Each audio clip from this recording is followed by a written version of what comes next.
Mark was tired. The day had been long. He sat on his couch. The television droned quietly, just background noise, really. He scrolled through his phone. Nothing interesting, just the usual updates. Friends posting pictures of food, news articles he didn't want to read. He yawned. It was almost midnight, time for bed soon. He needed sleep. Work was early tomorrow. A familiar routine. Suddenly his phone vibrated, a new message. He didn't recognize the number. Strange. Most unknown numbers were spam, usually about car warranties, or some contest he never entered. He almost deleted it without looking, but something made him pause. A little flicker of curiosity. Or maybe just boredom. He tapped the notification.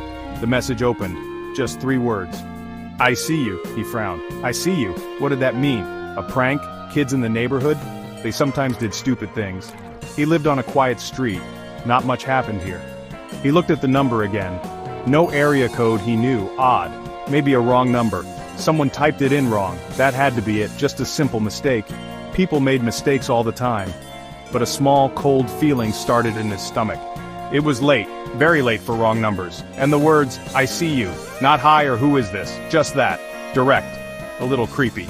He got up from the couch. He walked to the front window. He pulled the curtain aside. Just a little. He peered out into the darkness.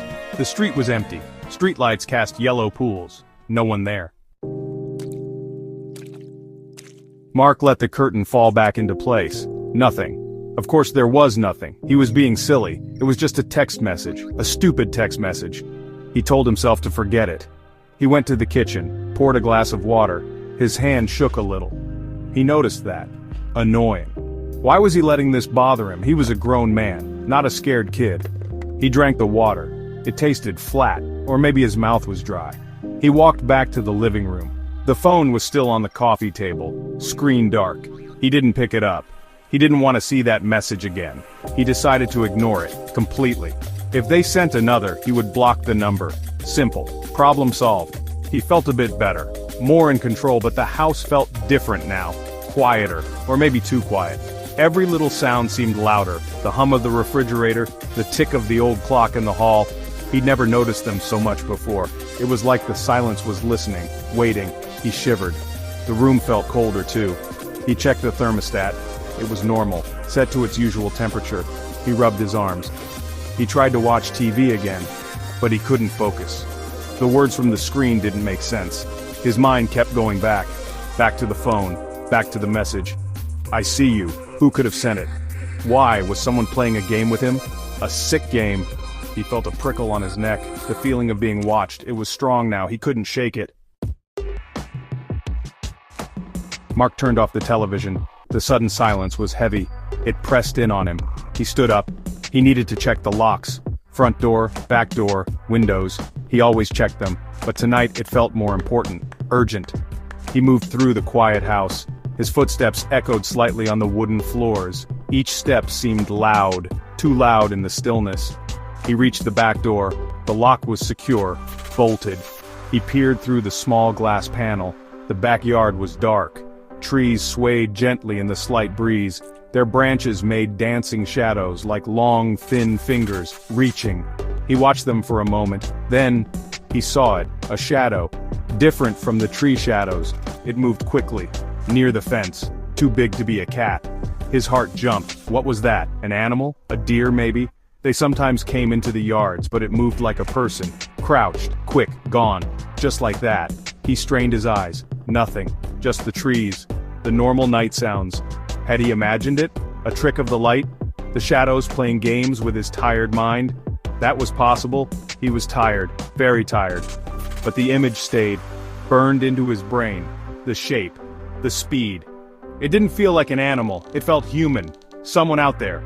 Watching his house. Watching him. The cold feeling from his stomach spread. Up his chest. Into his throat.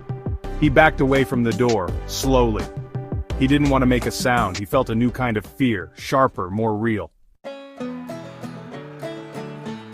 He needed his phone. He had to call someone. The police? What would he tell them? I saw a shadow. I got a weird text. They would think he was crazy, or drunk.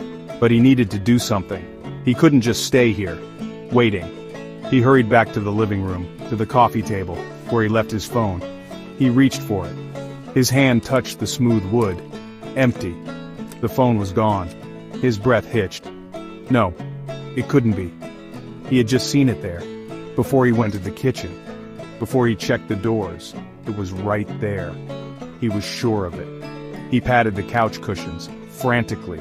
Maybe it slipped down, between them, or under them. He pulled them off, threw them on the floor. Nothing. Just crumbs. And a lost pen. Panic began to bubble up, hot and fast. Where was it? He looked around the room, scanning every surface, under the table, behind the TV. Had he taken it with him, to the kitchen, to the back door? He couldn't remember. His mind was racing, blanking. He retraced his steps. Kitchen, nothing. Hallway, nothing. Back door, nothing.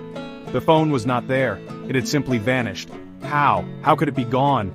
He was the only one in the house. He knew that. Or did he? The shadow, the message. I see you. Someone was here. They had to be.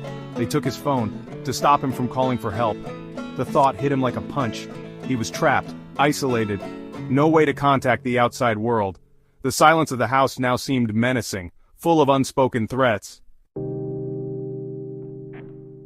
Mark stood in the middle of his living room, his heart pounded against his ribs like a trapped bird. He was breathing hard, trying to think, trying to stay calm, but calm was far away, lost in the growing darkness. His phone was gone.